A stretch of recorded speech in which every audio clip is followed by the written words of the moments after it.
and you read in chapter 6, it tells you that Esau is the end of the world and Jacob is the beginning of it that follows. Right? So we have a kingdom that is waiting for us. So we have to get prepared. How do you get prepared? You change your ways. You come up out of being Negroes, niggas, blacks, Hispanics. All these bywords and proverbs that they call us, we got to come out of being that. We got to rise up and have some standards. We got to start getting on our people when they start acting out. You go to the Arab country over there in Arabia, right? Their women are modest. Things are in order. I'm not saying they're the best type of people, but they have order. We don't have order amongst our people. We're trying to love our enemy and love our oppressors, right?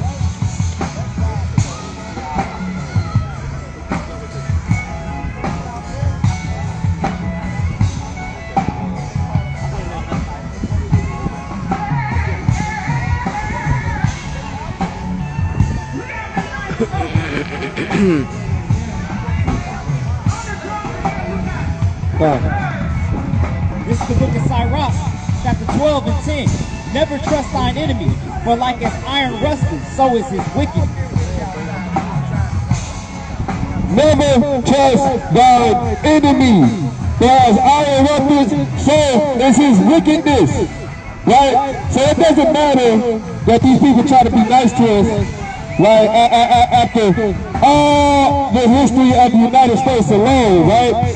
Slavery, Jim Crow laws, labor unions, right? The war on drugs, right? They killed all our black leaders, right? They completely decimated the Black Panther Party, took their idea and got us hit for a week. I mean phonics, right? And now our women are more dependent on Uncle Sam and his benefits than they are when they look at us as men, as black, Hispanics, and Native men. Our women rather look to white daddy, rather look to massa for help. Yeah, I'm like that. They rather look to him for help. They rather look to him for salvation. But woe is for the people that put their strength in Egypt, that put their faith in Egypt. You got that?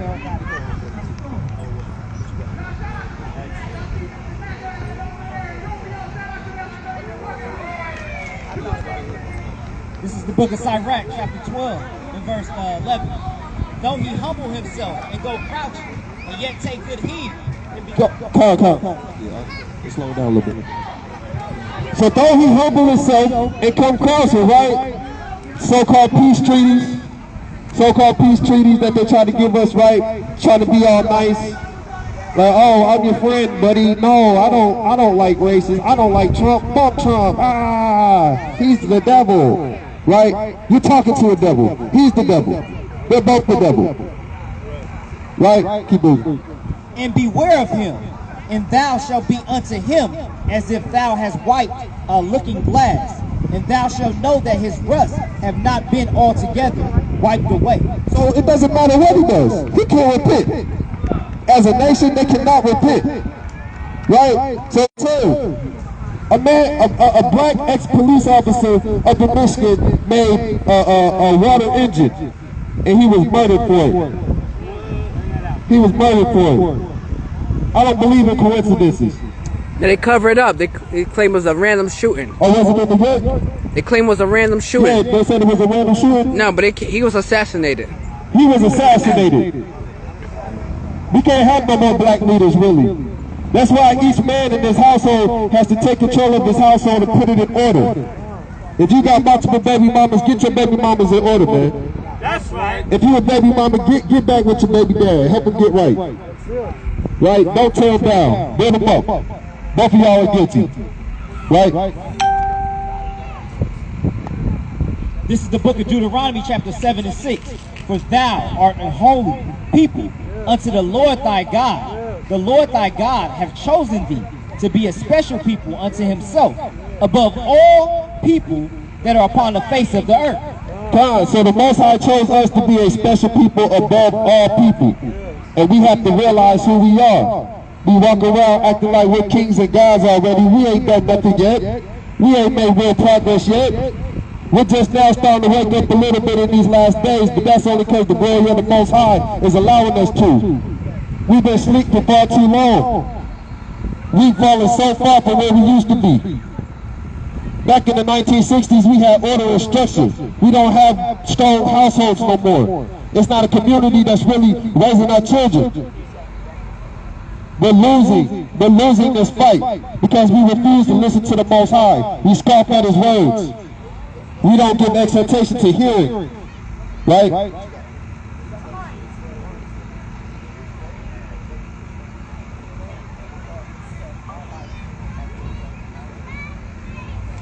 Come on, bring that up. This is the book of Lamentations, chapter 4, verse 18. Go to verse 17. Verse 17. As for us, our eyes are yet failed. We are a tight-knit family. We are a big group of family. We the ones that run this thing. If it wasn't for our entertainment, there'd be no money circulating. If it wasn't for our dollar, there'd be no money circulating. If we leave America right now, America would crumble because they have no more economy. So they play on our ignorance. They give us things that keep us blocked out from the Most High, to distract us from the Most High. Because once we start listening to the Most High, we start helping their pockets. Then they're really going to start hurting. That's how you really come up. That's how the late Martin Luther King did it. They boycotted their businesses, right? That's peaceful. We're not talking about violence. I'm saying let's boycott Christmas. Let's boycott anything you're trying to get to. Why do I got to be reminded of Juneteenth? I can celebrate every day with my people if I want to. I don't need to come together once a year for some parties. We can have multiple parties throughout the year. Why don't we do that? Because we can't get along. We just need an excuse to get along. No, right. Change your morals. Change how you operate.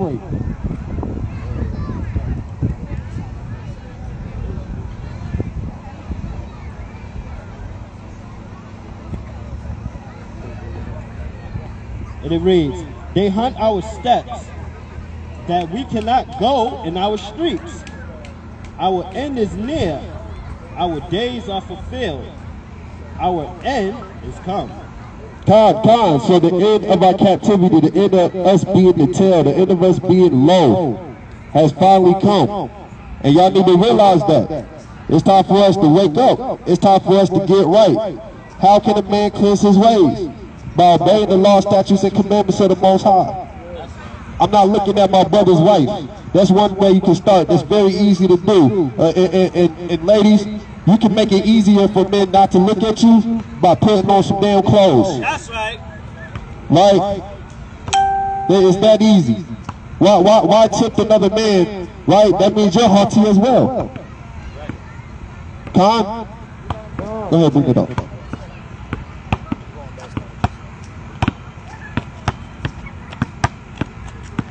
This is the book of Matthew chapter 5, verse... Okay, this is the book of Matthew chapter 5, verse 27. Ye have heard that it was said by them of old time, thou shalt not commit adultery. God. And for those that don't know what adultery is, that's when a man sleeps with a married woman or a married woman sleeps with a man. Alright? That's not her husband. So, what y'all need to understand is the Most High considers that a sin that's unto death. You might not know how that brother might feel if he finds out that you've been sleeping with his wife. You know, that's a big no-no. And so when we think about it, if somebody sleep with my wife, you got to get put to death. That's vengeance. And the Most High says this, a man that sleeps with a married woman or committed adultery, both got to go. They got to get stoned back in the day. Right? Those stones translate the bullets or somehow, but the point I'm trying to make is vengeance is coming when you move in that spirit. Vengeance is going to come upon you. It might not come right away. You might plot. Or maybe you might just show up at your job. You can't bring no protection in your job. So you might show up and ready to go to jail, take you and him with him. Now you're dead. Right? So let's just stop sleeping with each other's women, man. And that includes girlfriends as well.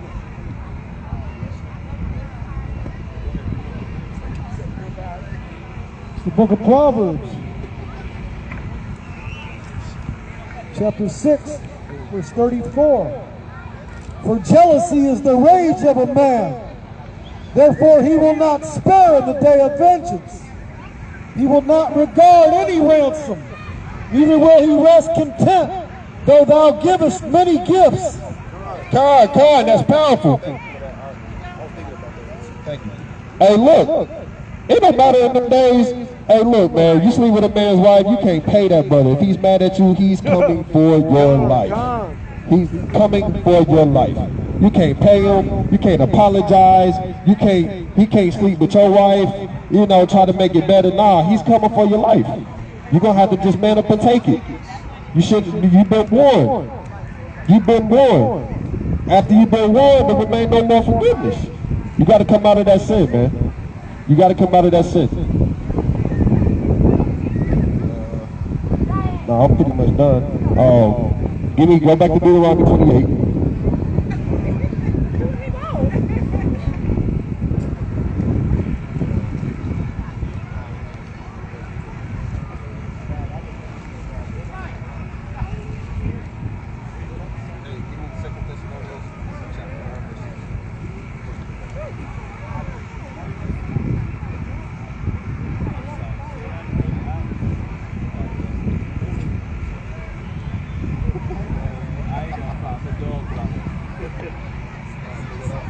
This is the book of 2 Thessalonians chapter 1 and verse 6. Sinning is a righteous thing with God. So it's a righteous thing with God. We about to see what God say after that, right? To recompense tribulation to them that trouble you. So it's a righteous thing with God to recompense tribulation to them that trouble you. We wasn't always sleeping with each other's wife. That was learned behavior. Our oppressors made us do these things. Well, when our daddies and our brothers was getting bucked on the plantation, we learned certain behaviors from that. We passed it on to our children. When our mothers with wombs was getting slit open and our babies was getting fed to gators, that passed down a certain trauma. So now they got a dependency because now they're looking at us men like we can't protect them because we couldn't back in those days. Right? And we still kind of can't now, unless you come back to the Lord. Right? Because they got their hands digging in our brains so bad, right? That by the time we make progress with one thing, we got to fight 1,000 more demons. Right? So that's why it's a righteous thing to recompense tribulation. Recompense means to repay or to get compensation of. Tribulation means to put someone through a hard time. Right? Just how they did us. Give me Revelation 18.